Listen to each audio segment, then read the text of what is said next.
Marikina yata nanalo. Marikina? Oo, natalo si Teacher Estela eh. Di si Sino nanalo doon? Si ano? Yung babae ba ang nanalo? Yung asawa ni Marcy. Opo. Si Marcy ba nanalong Congress? O panalo mag-asawa? Ayun. Maayos yung mga yon. Kilala ko yung mga yon. Opo. Matitino, God-fearing yon eh. Opo. Maka-Diyos yung mga yon. Muntik na. Ipapatanggal pa naman ni Ma'am Estela yung mga INC doon. Alin? Sa Marikina. Ayun ang nangyari sa kanya. Pagigiba daw niya yun. Hindi, etong kay Kadan, nangangahulugan lamang na nakikita mo yung puwersa ng Iglesia ni Cristo. Opo. Kasi sabi ni Secretary Larry Gadon sa kanyang mga analysis, wala daw pagkukunan ng boto si Dan Marcoleta eh. Totoo yun. Di mali. Di ba? Nagkamali. Nagkamali siya ng analysis niya. Hindi na siya pwedeng mag-analyze. Oo. Naging analysis na lang. Okay. Uy? Ano nangyari? Uy? Ano nangyari? Anyway, speaking of puwet, si Dan Fernandez, pangatlo. Si Dan Fer. Nanalo siya sa kanila. Talo! Talo. Pangatlo. Ano bang Kung tatlong gobernador, panalo siya. Isa lang. Talo. Oo nga naman. Hindi naman parang konsel yan, di ba? Pag ang konsel, 6 daw sa first. Ayan ang mga notable na natalo si Dan Fernandez. Hindi niya na-google na matatalo siya. Kaya pala sinagad niya na yung trabaho niya nung last time. Ay, ganun ba yun? Para at least masyado siyang exposed. Oo, exposed. Hindi naman nakatulong sa kanya. Alam mo, baka nag-backfire pa sa kanya yun na masyadong maangas siya. Di ba? Congratulations kay Maring Sol Aragones. Wow! Siya nanalo sa Laguna. Di ba? Tama. Yan. Sino pa bang mga nanalo? Sino pa bang mga kilala mo? Natalo Si Caloocan. Wala namang kaduda-duda yun eh. Alam mo kung sinabi mo sa akin ngayon na nanalo si Trillanes doon at takihin ako sa puso rito, todas ako. Hindi, syempre senator yung kalaban di ba? Kahit na. Congratulations, ayan. Senador nga King Koy naman. Hindi, may mga ito. May mga nananalong senador na hindi kailanman nananalo sa local. Di ba pinag-usapan natin yan noong isang episode natin. Yes. Oo. Katulad ni Bong Revilla, nananalong senador yan, hindi nanalong sa lokal. Yeah. Nanalo vice governor. Bago governor natalo. Yan si Ping Lacson, palabanin mo sa Cavite yan, di mananalo yan. Hindi siya kilala. Totoo. Si Coco Pimentel talo, congressman. Talo? Talo. Di ba? Talo si Coco Pimentel. Si Abby Binay talo, no? Hindi. Oo. Talo si senador. Nanalo si Nancy. Natalo niya yung asawa ni Nancy Binay. Ni Abby Binay. Si Campos. Na medyo kinampos ng boto. Kaya medyo hindi maganda nangyari. Si Aramina nga talo eh. Pero si Angelo De Leon nanalo, konsehal. Attorney sa Manila. Sa Manila, runaway winner si Mayor Isko Moreno. Balik siya. Ayun, balik siya. Natalo niya si the incumbent, si Hani Lacuna at si Sam Versosa. Yan. Tanggapin na natin yan. Saan pa ba? Pasig. Sa San Juan pa, sino nanalo? Ay, wala pa ako.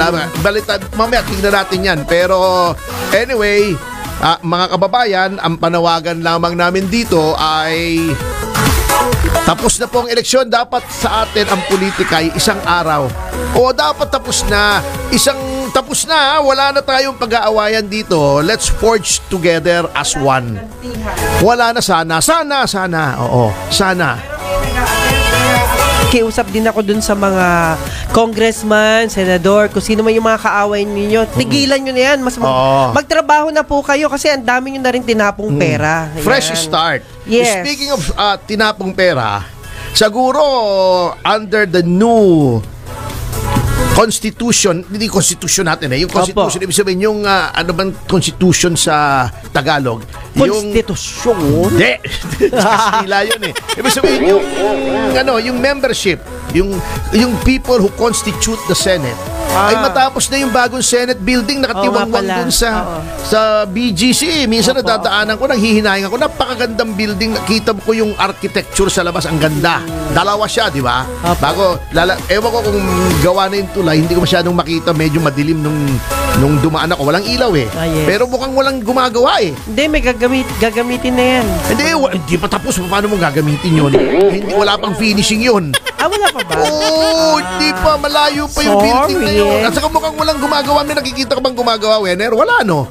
Mukhang kinapos sa budget eh. Mukhang hindi pa ako nakakapunta. Hindi kasi ang problema, tumaas yata ng tumaas yung cost. Sabi nila noon 9 billion, naging 10 billion. Tumaas ang tumaas. Alam mo naman sa ang daming pondo na i-divert sa AKAP right after natanggal si Pangulong Marcos Sr. sa pwesto. 5 lang. Nako. Yung under the 86 Constitution. Ang natatandaan ko, naging senador, si Juan Ponce Enrile yata. Hanggang ngayon, boy pa yan. Noong senador na yan, nung panahon pa ng Roman Empire naabutan pa niya si Julius Caesar eh. Grabe. Matagal na senador talaga yan. Sa Roman Senate pa yan. Di ba? Malolos Republic, kasama na yan. Lahat, ang dami. Di ba? Noong siya pa nga yung gumawa ng diary nung digmaan ni Magellan sa kanila Lapu-Lapu. Nag-notes pa siya ron. Drawing pa niya. Wala pa kasing cellphone noon na may camera eh. Drawing pa niya yung labanan. Na mabigat. Si Siga. Siga, anong first name ni Siga? Anak to ni Tekla San Andres Siga. Nakalimutan ko kita mo na mga senador. Sino pa ba? Si Erap naging senador. Kaya lang, kilala natin si Erap dahil naging presidente siya. Hanggat buhay, kilala yan. Merong saging na saba, paborito ni Laila de Lima. Hindi, sinabi naman may nag-testify. Hindi tayo nagbibiro, di ba? Nag-testify yung isang driver nila. Pagka nag-out of town daw si de Lima at saka si Dayan. Bumibili sila sa gas station ng saging na saba. Bago yung si Ronnie Dayan, sinusubo niya yung saging na saba niya kay Laila de Lima. Di ba doon tayo nagkakilala? Pati ba naman yung subuan na yan na to? Nasa hearing yun. Di ba? Kaya noon, nung umattend ako nakilala. Binigyan ko na saging na saba. Sa saging. Attorney anyway. Sige. Pwede na ba? Okay na ako. Eto, napakarami nating mga YouTubers ngayon. Isang tamakmak. Sabi ni Cathy Morcillos, ang tawa daw niya. Sabi ni Bixby, tama daw yung survey sa Laguna. Taga Laguna siguro tong si Bixby. Lagi daw namang poor third si Dan Fernandez. Pero hindi niya na-google yun Sabi ni Lenny 78 Trillanes, talo, haha, wag nyo naman ganyan. Kawawa naman, ibig sabihin, nasasaktan na nga yung mga tao. Sana lang wag siya makaisip ng masama. Hindi. I don't think si Trillanes naman makakaisip ng masama. Masama ang isip niya, pero hindi yan mag-iisip ng masama. Ayun. Ano nakaking yan. Pero wala akong alam na ginawang violence naman yan. Pwera lang yun, naghamunan sila ng suntukan ni Alan Peter. Doon sa Senado. Di ba? Sila magsuntukan doon. Dalawa yun bago si Kwan. Sino ba yun? Yung kalaban ni Zubiri. Sino ba yung muntik na sila magsuntukan? Nakalimutan ko kung sino I-flash mo nga rito. Sabi ni Mimi, si Pimentel, talo din. Sabi ni Watari, the Wonder Boy, talo si Abby. Ayan. Sabi ni Happy Day Ukay, di na Google ni Fernandez na matatalo siya lang yakan. Uy, matalo pala si Abante. Opo. Nauna ko narinig Sinong nakatalo? Yung nanalo, siyempre. Yan. Sabi ni Ayan Russell Aden. Sabi ng Pabibo Kaboy, Boy Dila, panalo, attorney. Sino si Boy Dila? Boy Dila? Sino ba si Boy Dila? Di ba si Abante yun, yung lumabas ng Dila? Sino ba yung si Boy Dila? Sino ba yung si Boy Dila? Hindi. Talo si Trillanes. That was never in doubt, sabi ni Linda Vitaliano. Good morning daw naman, sabi ni Apolinario Placido. Sabi ni The Apricot, ang natalo mga congressmen, maraming pera nila, talo man, sarap buhay. Hindi natin alam yan. Pero Okay lang siyempre, yun. okay lang. Okay Kung ano lang. man. Sabi niya, pati Chihuahua, natalo rin ba? Si Joel Chua. Nanalo ba si Joel Chua? Talo. Talo? Di ba? Talaga? Sigurado ka? Hindi ko pa nakikita eh. Mamaya titingnan natin Partial dun sa... kasi yung kaninang nakita ko. Alicia Babe, Orange Win. Yan. Tess Dedoro, congratulations sa pamilya Duterte. Ipaglaban ng... nanalo lahat sila eh. Oo Di ba? nga, grabe. Blessing. Ted Rubio, good morning daw. More Good power. morning. Congrats kay Bongo de la Rosa Marcoleta. Tama, dapat talaga kayo sa Senado. I agree.